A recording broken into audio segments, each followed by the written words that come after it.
Hello guys, welcome back to my YouTube channel yes chemistry. अभी आप success और इस वीडियो में टॉप 20 प्रश्नों को जानेंगे जो कि आपके लिए बहुत ही इम्पोर्टेंट है। ठीक ठीक ना। तो यहाँ पे 12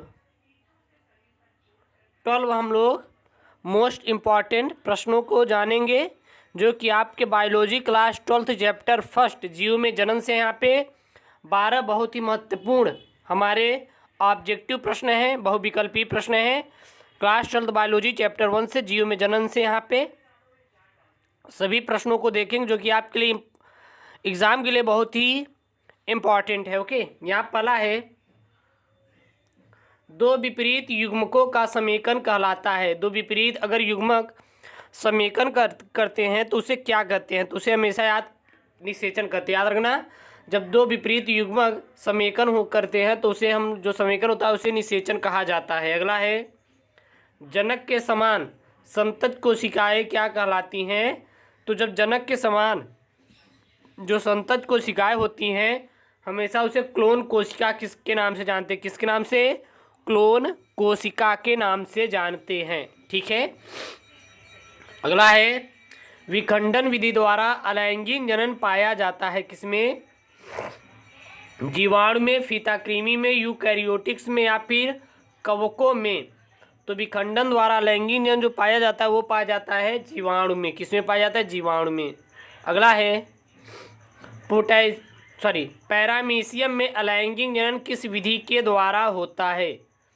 तो पैरामीशियम में जो अलैंगिक जनन होता है वो द्विविखंडन विधि के द्वारा होता है। अगला है, कवकों में अलैंगिक जनन किस विधि से होता है? तो कवकों में अलैंगिक जनन हमारा ए और बी, बीजाणु और मुकुलन दोनों द्वारा होता है। अगला यहाँ पे हमारा, पादपों में कायिक संवर्धन में किस अंग की उपस्थिति आवश्यक होती है?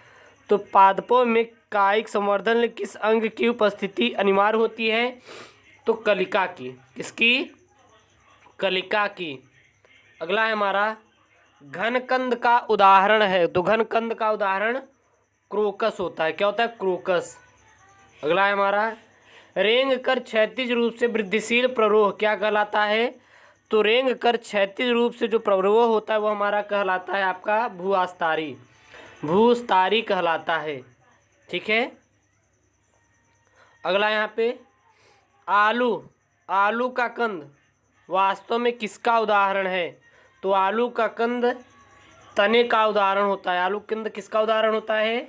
तने का उदाहरण होता है। फीताकृमि में अलैंगिक जनन किस विधि से होता है? तो फीताकृमि में अलैंगिक जनन किस विधि से होता है? तो वो हमारे होता है, फीताकृमि में जो अलैंगिक जनन होता है वो होता है हमारा फीताकृमि है ना। तो फीताकृमि में जो हमारी अलैंगिक जनन होती है वो होती है हमारी खंडन के द्वारा। किसके द्वारा? खंडन के द्वारा। अगला है, भूअस्तारी पादपों का कृत्रिम संवर्धन किस विधि से करते हैं? तो वो करते हैं हम लोग परतन के द्वारा। किसके द्वारा? परतन के द्वारा। युग्मक होते हैं। युग्मक कैसे होते हैं? तो युग्मक हमेशा और हमेशा क्या होते हैं? अगुणित होते हैं, यन के रूप में। युग्मक क्या होते हैं? अगुणित। ये क्लास 12 बायोलॉजी चैप्टर फर्स्ट का बहुत इंपॉर्टेंट ऑब्जेक्टिव क्वेश्चन है। इसको जरूर पढ़ ले बोर्ड एग्जाम 2021 के लिए, यूपी, एमपी, बिहार, झारखंड, उत्तराखंड सभी बोर्ड के लिए। ओके दोस्तों, थैंक यू। जय हिंद। छत्तीसगढ़।